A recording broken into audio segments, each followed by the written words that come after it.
आज 20 मार्च 2023 प्रातः काल की बेला आश्रम उज्जैन।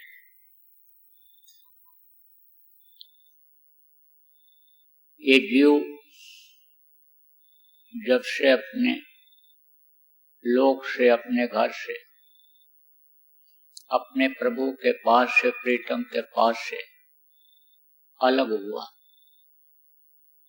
तब से ये दुख ही झेल रहा है। क्यों? क्योंकि बंधन में निकल नहीं सकता। देखता भी है, यह नहीं है कि काल कोठरी में बंद हो। सुनता भी है, समझता भी है, लेकिन निक्सन की कोई राह न पावे, रास्ता नहीं मिल पा रहा है। और रास्ता मिलते हुए भी इस तरह का जाल है कि जाल से निकल पाना बहुत ही मुश्किल हो जाता है।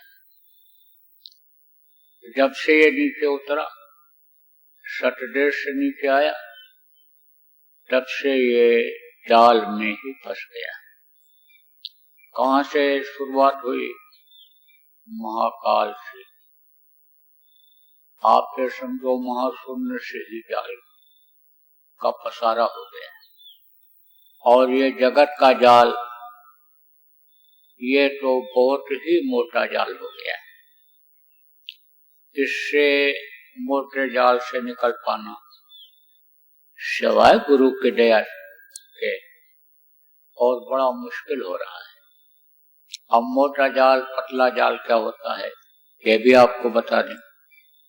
जैसे ये मछली पकड़ने वाले होते हैं, एक मोटा जाल रखते हैं, उसमें बड़ी बड़ी मछलियां पकड़ में आती हैं।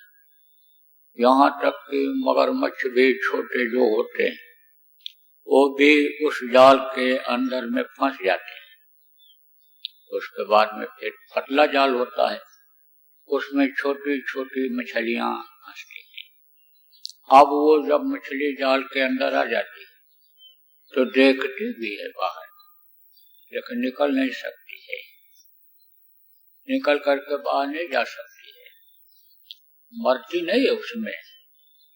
अगर समझो कि वही जाल गले में उसके फंस जाए, कस जाए, गला खत्म हो जाए।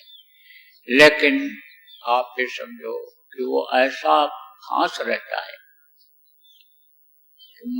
मरता नहीं, मछली मरती नहीं है, क्यों मरता नहीं है, खत्म नहीं होता है, लेकिन फांस से निकल नहीं सकता है। अब ये भी बता दें आपको, फांस किसको कहते हैं? जैसे रस्सी को बांधो, तो रस्सी को जब बांधोगे तो जब टाइट कर दोगे, कस दोगे, तो वो चीज हिलडुल नहीं सकती है। जब तंती है, फांसी देने वाले क्या करते हैं? गले में बहुत ढीली रस्सी बांधते हैं और फिर नीचे पटरा पर खड़ा कर देते हैं। पटरा को हटाते हैं, जब टाइट होती है, कस जाता है गला, तब वो आदमी मरता है। लेकिन जो जिसके गले में, जैसे आप जानवरों के गले में रस्सी बांध देते हो, तो निकल नहीं सकता उससे, मरता नहीं है। फांस उसको कहते हैं, फांस उसी को कहते हैं कि जिसमें मरे नहीं। तो ये जो आने समझो कि ये जो जगत का जाल है, ये एक तरह से फांस पड़ा हुआ है। बाकी सब समझो कि फांस में ही है। जो भी जीव हैं, ऊपरी लोकों में भी हैं, वो भी सब फांस में ही है। उसमें वो टाइट नहीं होता है कि खत्म हो जाए, खत्म हो गए तो छुटकारा पा गए। लेकिन बंधन में बना रहना वाला आदमी, आप ये समझो कि महसूस करता है, कहते दम घुट रहा है इसमें गृहस्थी में। तो 10 इंद्रियन कर भोग, तेरे बड़ी गले की फांस। 10 इंद्रियन का भोग किसको कहते हैं? जैसे ये आंख है, ये भी इंद्रिय है। नाक है तो आंख है तो नाक है, ये मुंह है, आप ये समझो ये नीचे के जो सुराख हैं ये सब इंद्रियां हैं। तो ये इसका जो भोग है वो गले की फांस बन गई। अब इसी में जीव फंसता चला जाता है। देखो, जिसकी खाने की ही आदत बन गई, मन जिस चीज को भा गया उसी की तलाश वो करता रहता है, उसी की खोज करता रहता है, उसी को पाने खाने की इच्छा में उसका समय निकल जाता है। देखने की तरफ इधर चला गया मन को कोई चीज देखने में भाग गई तो वो उसको देखे बगैर नींद ले नहीं सकता, सो नहीं सकता है। मोटे तौर से बताऊं, जैसे ये छाया है, छाया चित्र किसको कहते हैं? चित्र उसको कहते हैं जो उसी तरह का होता है, और छाया चित्र जिसको कहते हैं रोशनी में उसका प्रतिबिंब आ जाता है, परछाई आ जाती है, चित्र बन जाता है। जैसे फोटो खींचते हो तो फोटो में कैमरा में रोशनी होती है, उससे चेहरा दिख जाता है और वो उसका छाप आ जाता है, छप जाता है, तो वो छाया चित्र कहलाता है।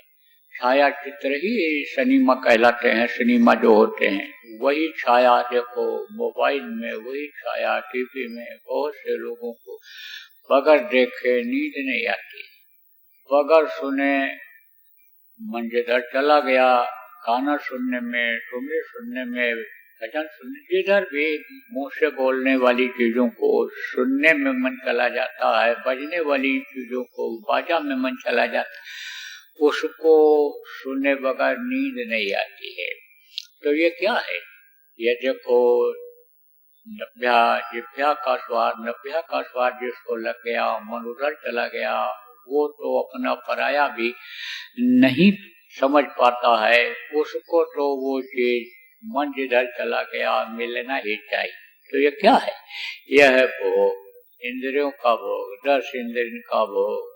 तेरे बड़ी गले की फांस, अब इस फांस से अगर निकल गए, मिल गए कोई गुरु, और इस फांस से निकलने का, इंद्रियों का दमन करने का, यानी इच्छाओं को तो अनंत हो रही हैं, इसको कम करने का तरीका बता दिया। और ये जीव इस शरीर से निकल करके ऊपर में गया तो ऊपर में भी लोग हैं, पिंड को छोड़ा अन्य लोक में गया तो समझो कि वहां भी माया खड़ी हुई, यही हंस माया जाल बिछाया, अनुक्षण की कोई राह न पाया, तो माया की छाया यहाँ पर अनि हंस हंस करके पैरी मारे गांव से माया मारे, अनि समझो हंस खेल। तो जो यह यहाँ पर अनि समझो कि जाल जिस तरह से उसकी छाया, जिस तरह से उसका प्रकाश, उसका असर यहाँ पर जीव को बचाए रहता है, पड़ जाता है जीव, ऐसे ही उधर भी उसने हंस हंस करके जाल बिछा दिया। अब आप सुन, नकली माया, नकली चित्र में लोग अपने स्वास्थ्य को खराब कर ले रहे हैं, अपने मन को, भावनाओं को खराब कर दे रहे हैं, अपनी बुद्धि को भ्रष्ट कर दे रहे हैं, और असली माया जब मिलेगी अंदर में तब उससे निकल पाना कितना कठिन होगा। तो पूरा जाल बिछा दिया, माया लोक ही तैयार कर दिया, निकलने का कोई रास्ता नहीं रखा। वहां से भी निकल गए, लो वहां से भी निकालने वाले गुरु, वहां तक के समर्थ गुरु मिल गए, वहां से भी निकाल दिया, तो आगे चल करके काल ने अपना जाल बिछा दिया। उसके जाल से, उसके दांव से कोई बच नहीं सकता है। आप ये समझो कदम कदम पर उसने अपना एक जुदा किसको कहते हैं, काल ने जुदा जाल बिछाया और पहुंचने वाले को फिर वापस लौटाया, समझो कि वापस लौटा देता है, ऐसा जाल में फंसा देता है, ऐसा ज्ञान अंदर में पैदा कर देता है, ऐसा रूप बनाकर आदेश दे देता है कि जीव फिर यही पहुंच जाता है कहाँ? इंद्रियों के जाल में फंस जाता है। अच्छे अच्छे साधक, अच्छे अच्छे लोग वहां से पहुंचने के बाद और फिर वापस से मृत्यु लोक में आ गए और यहीं पर फंस करके जन्म मरण की पीड़ा बर्दाश्त कर रहे। तो प्रेमियों, एक जाल उसको कहा गया, आप ये समझो। और एक जाल, वो महाशून्य में एक जाल महाकाल ने जाल बिछा दिया। नीलम कुंड रतन नलपाला, और महाकाल ने जाल बिछा दिया। कैसा जाल? अरे उसका भी बहुत बड़ा जाल है, लेकिन ये जरूर है कि यह मोटा जाल है और वो आपका थोड़ा ढीला जाल है, पतला जाल है, वो जल्दी हट जाता है। पतला होता होता जाता है, वो जल्दी जल्दी हट जाता है। अब इन जालों से अगर बचना है तो पकड़ो बांह हमार, कहा ना सतगुरु ने, संतों ने कहा कि बांह पकड़ लो, बांह पकड़ लोगे तो हम तुमको निकाल ले चले, और नहीं तो इसी में डूबते मरते रहोगे, डूबते मरते रहोगे, इसी जाल में फंसे रहो। कहा बिन, अब उसके लिए क्या जरूरी है? गुरु की भक्ति जरूरी है, गुरु को खुश करना जरूरी है। आप ये समझो कि बांह वो तभी पकड़ाएंगे तो खुश होंगे, और आप वो बांह पकड़ाना चाहते हैं और आप रन किए हुए रहते हो, उनको कुछ तवज्जो नहीं देते हो, उनको कुछ समझते नहीं हो, तो वो क्यों आपको महत्व दें? बहुत से जो है, जो उनकी इच्छा रखता है, जो उनको चाहता है, उसको अपना हाथ पकड़ाएंगे, उसको अपना दे देंगे। उसके लिए भक्ति जरूरी होती है। क्यों? क्योंकि बगैर भक्ति के, गुरु भक्ति के, आप ये समझो इस जाल से कोई आज तक निकल नहीं पाया और न निकल सकता है, ये भी आपको बता दें।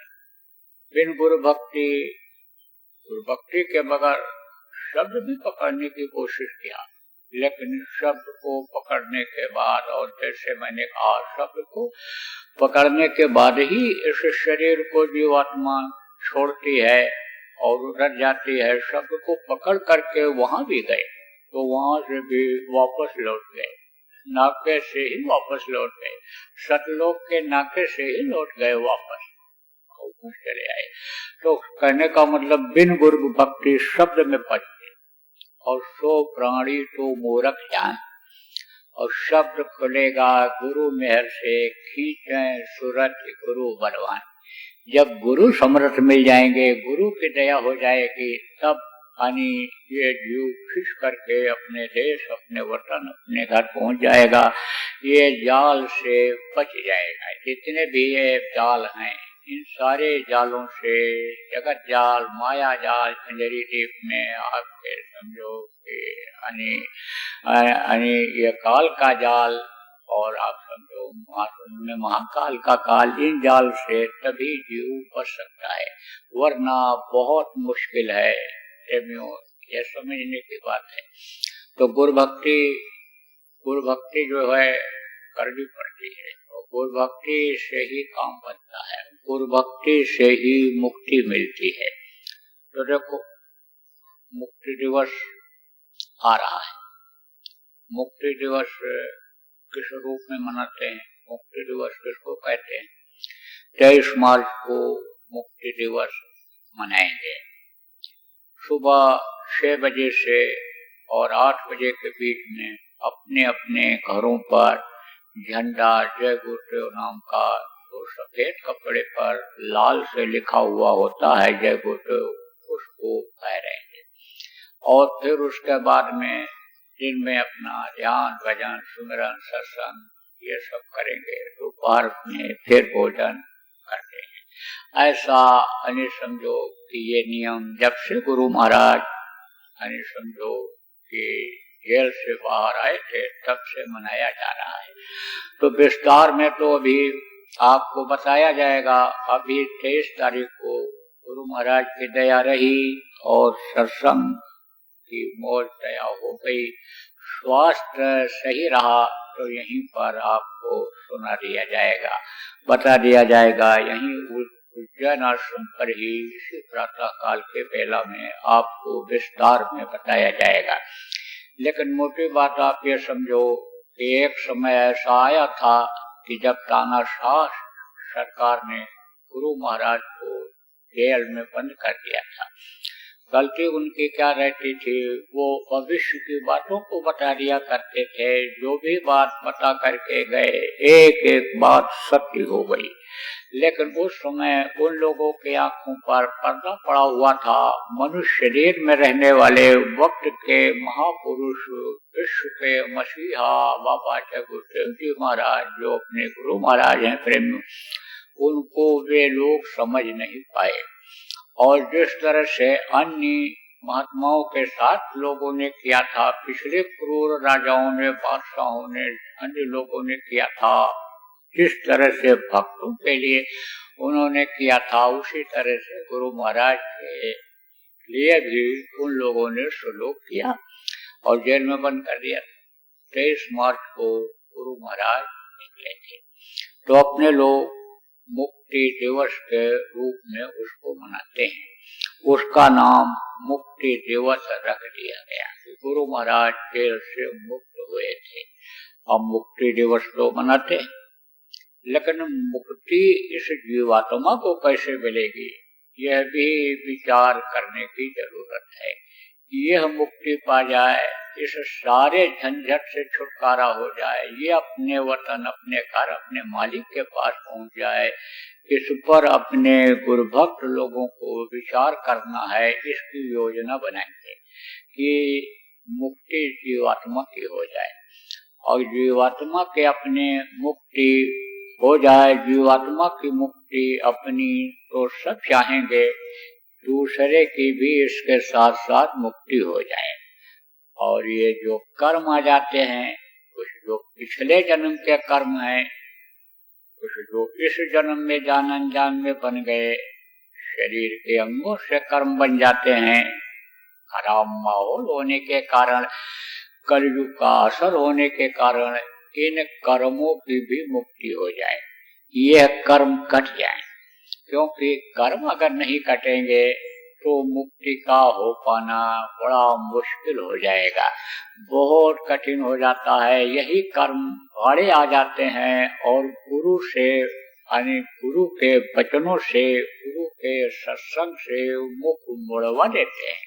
उधर से आदमी का ध्यान हट जाता है, गुरु भक्ति से आदमी का ध्यान हट जाता है।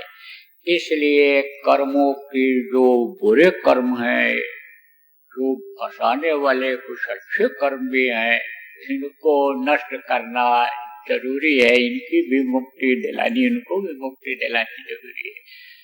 तो देखो, सब कुछ तो दे दिया किसको? काल भगवान को, इस इधर विस्तार के लिए, और विस्तार करवा भी दिया उन्होंने इधर। लेकिन ये दांव एक रखा अपने पास। कौन सा दांव? कि जो वस्ताद को कोई हरा न पावे, पटक न पावे। वस्ताद किसको कहते हैं? जैसे कोई काम कोई किसी को सिखाता है, पहलवानी मान लो सिखाता है, पहलवानी सिखाता है तो ये सब दांव बता देगा। जब खुश हो जाएगा पहलवान लड़के से जो पहलवानी करना सीखता है, उससे खुश हो जाए, सेवा करके उनको खुश कर देगा, सब दांव बता देगा। लेकिन एक आध दांव अपने बचत के लिए रखता है कि कहीं ऐसा न हो ताल ठोक करके और हम ही से ये हाथ मिला दे, इसलिए वो दांव खाली रखता है, अपने पास रखते हैं वस्ताद। तो वो जो सत्पुरुष हैं, वस्ताद हैं, उन्होंने एक दांव यही अपने पास रखा कि हम संतों को भेज करके इनको निकाल देंगे। उनको हम काल का भी वस्ताद बना करके भेजेंगे कि काल का दांव उनके सामने नहीं चलेगा, और एक दांव वो लगाएगा तो दूसरा, तीसरा, चौथा दांव से वो पटक देंगे। तो वो दांव उनको लगा करके भेजते हैं। वो किसको? संतों को। तो संत आते हैं तो तरह तरह से, जिस तरह से माया ने हंस खेल करके ये जाल बिछाया है, ऐसे हंस खेल करके, समझा करके, बता करके संत जीवों को और पार उतार दिया करते, पहुंचा दिया करते। पीछे के सारे इतिहास बता रहे हैं, ये कोई नई चीज नहीं है प्रेमियों। तो नए लोग आप सत्संग में जुड़े हो, आपको समझने की जरूरत है कि ये कोई मेरे ही मस्तिष्क की उपज नहीं है, मेरी ही बात नहीं है, ये पिछले धार्मिक ग्रंथों में भी बातें लिखी हुई मिलती हैं। तो उसके लिए संत क्या करते हैं, गोरख धंधा निकाल देते हैं। गोरख धंधा किसको कहते? कुछ न कुछ दिल दिमाग से सोचते रहो, हाथ से अच्छा कर्म करते रहो, पैर से अच्छा कर्म करते रहो। हाँ, जो भी इस शरीर को चलाने के लिए धन कमाते हो, उसमें से भी कुछ खर्च करते रहो। कहने का मतलब यह है कि तन की सेवा करते रहो, मन की सेवा करते रहो, धन से भी जहाँ जरूरत हो वहाँ सेवा कर लिया करो। तो यह एक सेवा का विधान, जिसको गोरख धंधा आप कह लो, यह संतों ने निकाल दिया। अब प्रेमियों, यह है कि रोज का काम होता है जीवन का, आपको समझने की जरूरत है कि जैसे आप नहाते धोते हो, जैसे आप कपड़ा बदलते हो, जैसे आप घर की सफाई करते हो, तो घर की सफाई रोज होती है, लेकिन कभी ऐसा मौका आता है कि घर के अंदर और बाहर की सफाई आप बहुत विधिवत करते हो। विधिवत किसको कहते हैं? एकदम से साफ कर देते हो, पोछा भी लगाते हो, दीवारों को भी सफाई करते हो, जरूरत पड़ती है तो व्हाइट वॉशिंग जिसको पुताई कहते हैं, सफेदी जिसको कहते हैं, सफेदी कराते हो बाहर से और अंदर से भी मकान का। देखो, नहा धो करके कहीं शादी ब्याह में जाना है तो खूब मल के नहाते हो, मैल छूट जाए, साबुन 2 कोड लगाते हो, एक के बजाय 2 कोड लगाते हो कि बढ़िया से हम अच्छा कपड़ा प्रेस किया हुआ पहन करके, बन ठन करके बारात में जाएं, कि जिससे हमारी भी इज्जत बढ़े, हमारे भी शरीर की शोभा बने, और जो है उनके जिनके यहाँ जाए उनकी भी शोभा बने। तो उसका समय होता है। अब उस समय पर समझो कि जो भी आदमी का कमाई होता है, जो भी आदमी का दिखाल होता है, वो दिखाई पड़ता है, और समझो उससे उसकी छवि बनती है, उससे उसका महत्व बढ़ता है, उससे उसके अंदर लगाव पैदा होता है। तो प्रेमियों, इसका समय आता है। तो देखो, ये जो मुक्ति दिवस आ रहा है, ये समझो कि भक्ति मुक्ति पाने का, लाने का, परिपक्व करने का समय आ रहा है। साल में एक बार ये मुक्ति दिवस का त्योहार अपने लोग मनाते हैं। इसको त्योहार की संज्ञा दे दी गई है। आगे चल करके ये त्योहार के रूप में मनाया जाने लगेगा। शुरुआत में जब इसकी समझो शुरुआत जब इसकी हुई थी, तब इतना बड़ा रूप इसका नहीं था। छोटे रूप में थोड़े लोग थे, मनाते थे। धीरे धीरे ये बढ़ता गया। गुरु महाराज एक बार मुक्ति दिवस के दिन पर हमको भेजे थे। वहीं बोले मेरी तबीयत, लोगों से कहा मेरी तबीयत ठीक नहीं है, ये सुनाएंगे। तो मैंने सुनाया उस समय पर। तो मैंने उस समय पर ये बात बताई थी। गुरु महाराज ने ही समझ लो बुलवाया था कि आगे चल करके त्योहार का रूप ये ले लेगा। तो अगर समझ लो उस समय एक आदमी 10 आदमियों को भोजन कराता था, तो अब तो वो 100 आदमियों की क्षमता वाला हो गया। 100 आदमियों को भी खिला देता है, बंटवा देता है। तो कहने का मतलब यह है कि एक तरह से ये त्योहार का रूप ले लिया। कुछ त्योहार देखो प्रेमियों, तौर तरीका दुनिया वालों से अलग ही क्यों न हो अपने लोगों का मनाने का, लेकिन कुछ त्योहार अपने लोग भी मनाते हैं। दीपावली का मतलब समझाया जाता है, होली का आता है, होली का मतलब समझाया जाता है, लेकिन ये त्योहार अपने लोग मनाते हैं।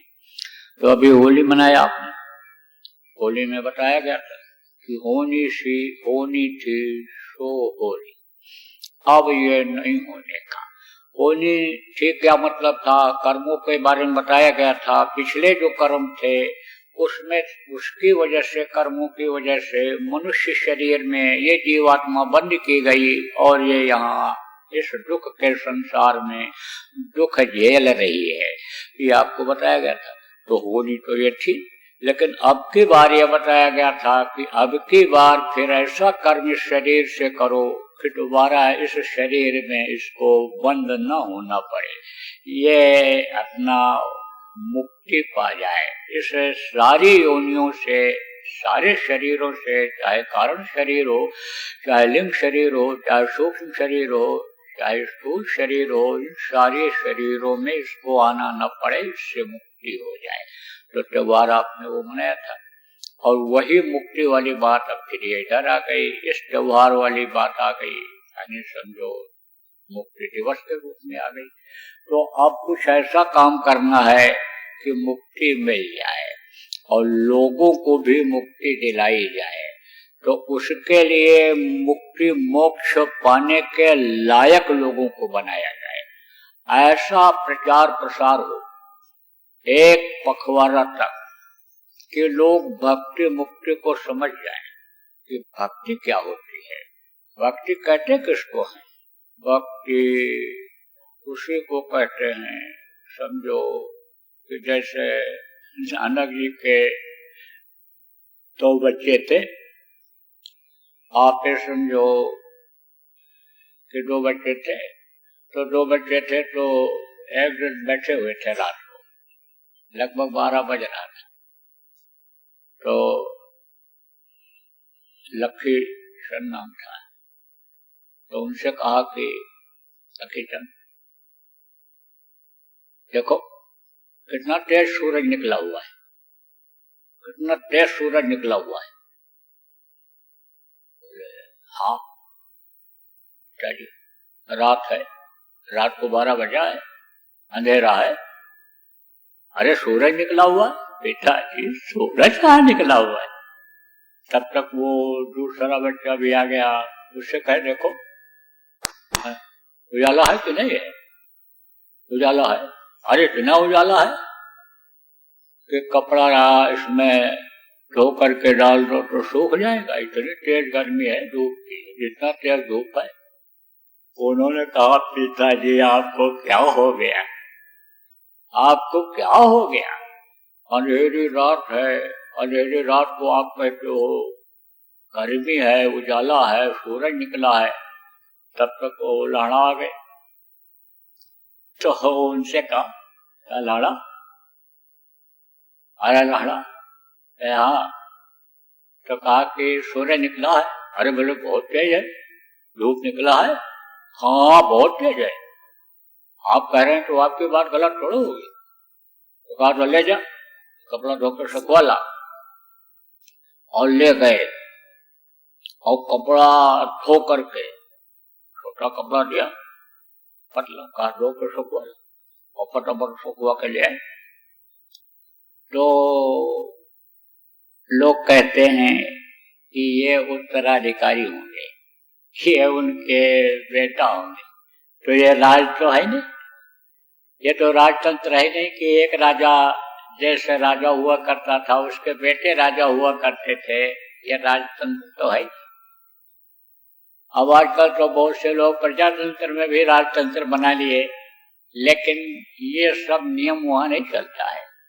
वहां तो आदेश का पालन चलता है, और आदेश का पालन जो करता है उसी को कुछ मिलता है, उसी को कुछ हासिल होता है, और उसी को जिसको कुछ मिलता है, जिसको कुछ दिखाई सुनाई पड़ता, वही विश्वास करता है। उनको विश्वास था, साधना जो बताया था वो करते थे लहड़ा।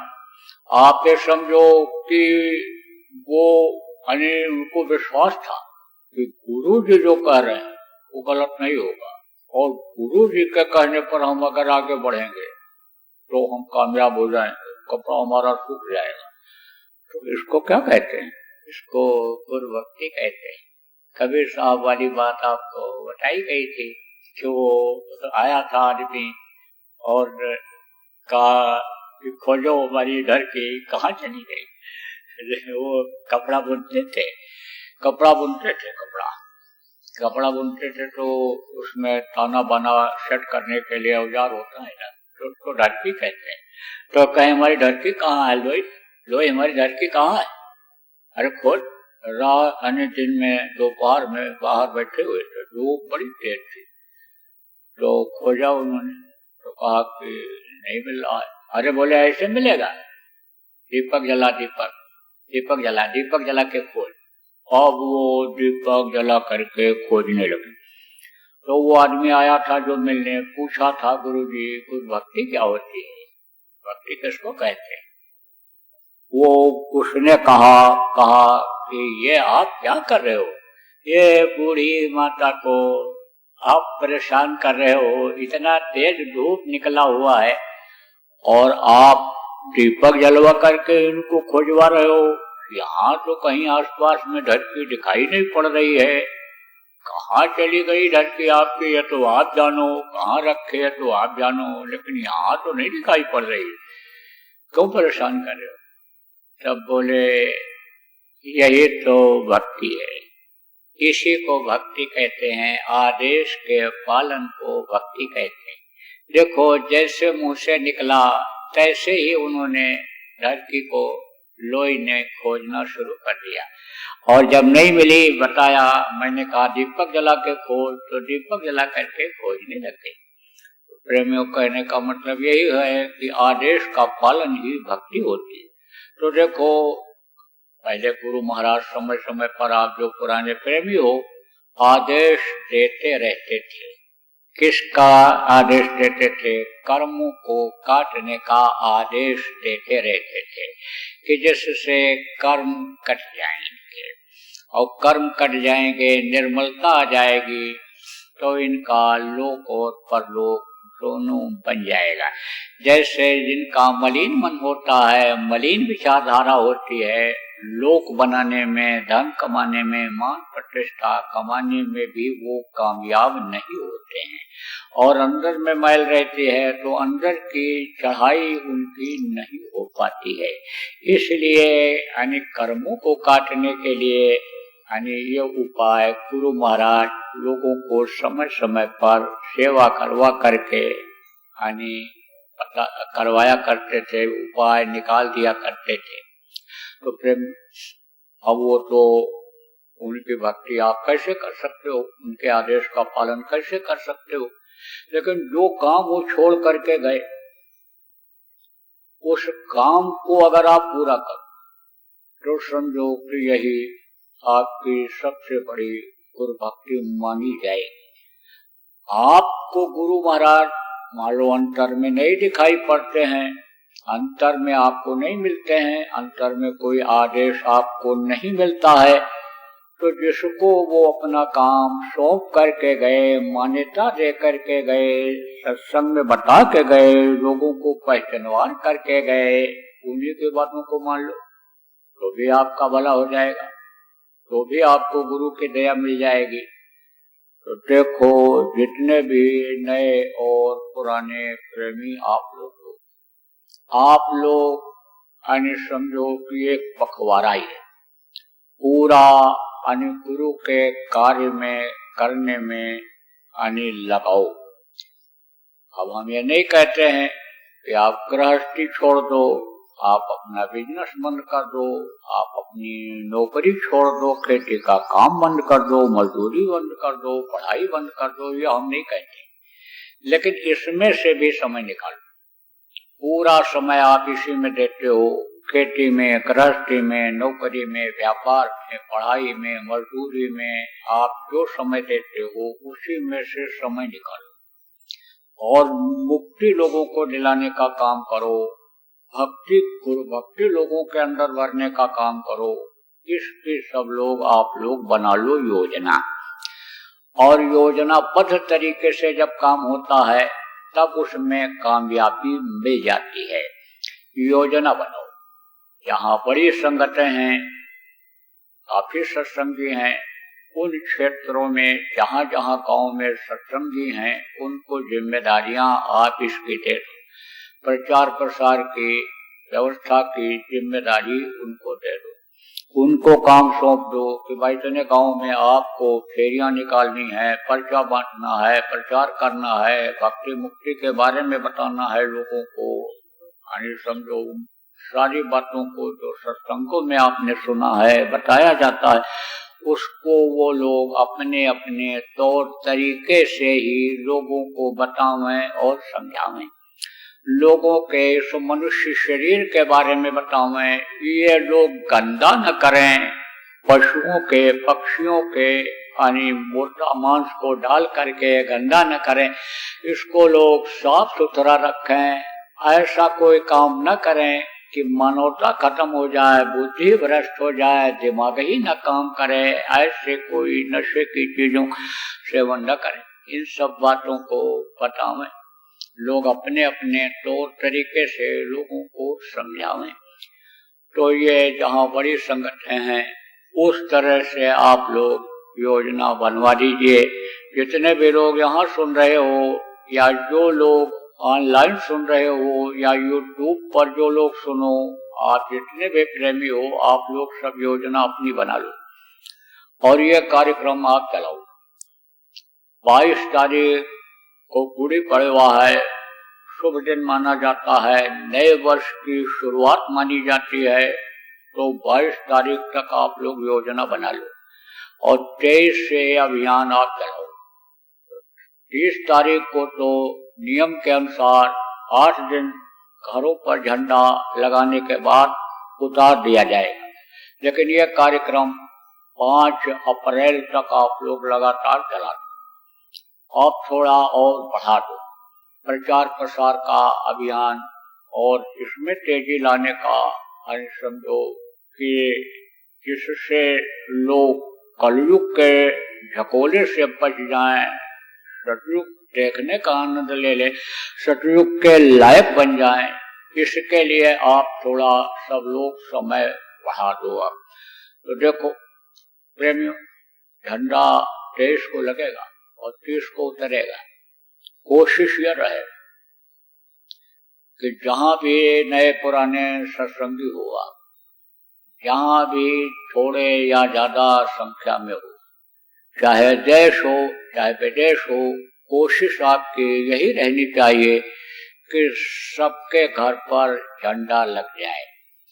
कुछ लोग तो एक ही बिल्डिंग में, एक ही समझो मकान में कई लोग रहते हैं, कई मंजिल का मकान होता है, तो अपने अपने दरवाजे पर लगा दो, अपने अपने खिड़कियों पर लगा दो।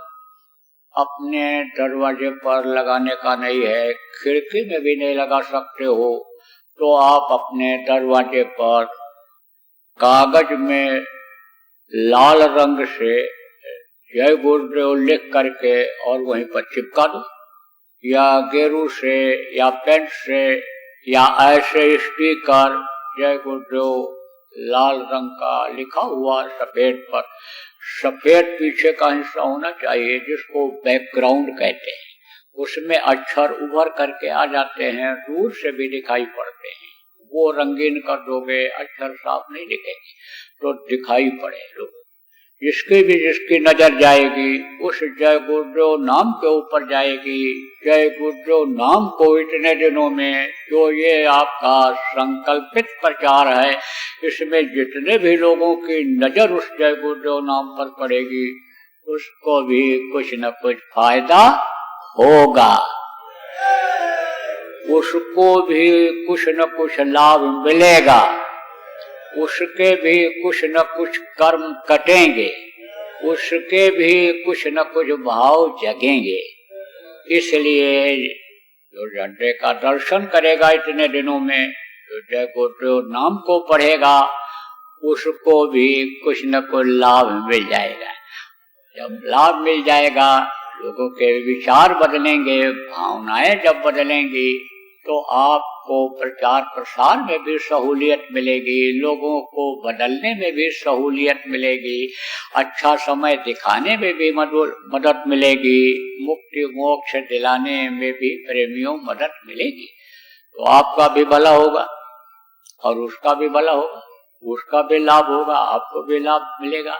इसलिए झंडा कोशिश करो कि ज्यादा से ज्यादा लोगों के घरों पर लग जाए, ज्यादा से ज्यादा लोगों के दरवाजों पर जय गुरुदेव नाम ये लिख जाए, सफेद कागज पर लाल स्याही से लिख करके चिपका दें, टेप लगा दें, कोन लगा दें, कोई फिक्स तमाम तरह की चीजें चिपकाने वाली आती हैं। स्टिकर ही ऐसे बनते हैं कि जिसको ऐसे खाली उजाड़ो और चिपका दो। तो ये काम हनी समझो कि लोग करें, लेकिन ये काम अपने अपने घरों में जो भी नए पुराने लोग हैं जब करने लग जाएंगे, झंडा लगाने लग जाएंगे, तो नए लोग भी लगाएंगे, नए लोगों को भी बताएंगे तो प्रेरणा मिलेगी। तो जितने भी जय गुरुदेव नाम के प्रेमी हैं, जय गुरुदेव नाम से जुड़े हुए हैं, चाहे नए हों चाहे पुराने हों, चाहे जिस राह पर जाने वाले हों, सबसे मेरी ये आग्रह है, निवेदन है कि आप सब लोग अपने अपने घरों पर झंडा फहरा दो। आप सब लोग अपने अपने घरों पर जय गुरुदेव नाम का स्पीकर लगा दो, लिख दो, जो भी आप जैसी सुविधा हो वैसा करो। विदेशों में लोग कम हैं, जहाँ अन्य देशों में अब तो समझो फिर सभी प्रदेशों में भारत के अपने प्रेमी हो गए, लेकिन जहाँ कम हैं वहाँ भी लगाओ। और रही बात यह है प्रचार प्रसार की, जहाँ पर कम लोग हैं वहाँ आप सब मिलकर के आपस में मिलकर के योजना बना लो।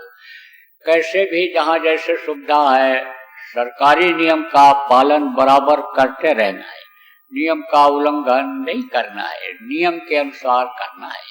लोगों को रिझा करके, लोगों को समझा करके, हाथ जोड़ करके उनको मनाना है कि जिससे वो अच्छा समय देख लें, उनके अंदर भी प्रभु के प्रति भक्ति आ जाए। जो प्रभु की तरफ से, गुरु की तरफ से विमुख हो रहे हैं, अलग हो रहे हैं, वो भी उनसे जुड़ जाएं। यह प्रयास आप लोगों को करना है। जोर जबरदस्ती कभी भी नहीं, छोटा बन करके, प्यार से, प्रेम से समझा करके, पैर छू करके इनको मनाने की जरूरत है कि जिस तरह से अबोध बच्चे को मनाया जाता है, प्यार दे करके, पुरस्कार दे करके मनाया जाता है, इसी तरह से ये भी अज्ञानी हैं, ये विषय वासनाओं में फंसे हुए, भोग में फंसे हुए हैं, कलयुग के चक्कर में आ गए हैं, माया के जाल में ये फंसे हुए हैं। उससे प्यार से इसको समझा करके, बता करके निकालने की जरूरत है। जो जैसा चाहता है प्यार से समझता है, प्यार से सम्मान अगर पा करके समझ जाता है तो उसको सम्मान दे दो, इज्जत दे दो, उसका पैर छू लो, हाथ जोड़ दो और सम्मान दे करके समझा दो। समझाने की, बताने की, मनाने की जरूरत है। उसके लिए नहीं, अपने लिए करना है। अपने ही कर्म इतने भारी हो रहे हैं कि अपना ही मुक्ति पाना बड़ा मुश्किल हो रहा है प्रेमियों। इसलिए उनके लिए नहीं, पहले अपने लिए ये करो। जैसे अपना कोई काम किसी को कराना होता है तो वो हाथ जोड़ता है, पैर छूता है, कहता हमारी मदद करो, हमारा ये काम करा दो। ऐसे ही अपना काम अपना करो भाई। सच्चा तो ये अपना काम है, तो इसमें लगने की जरूरत है। और आप अगर झुक जाओगे, आप अगर छोटे बन जाओगे तो समझो कि पूर्णिमा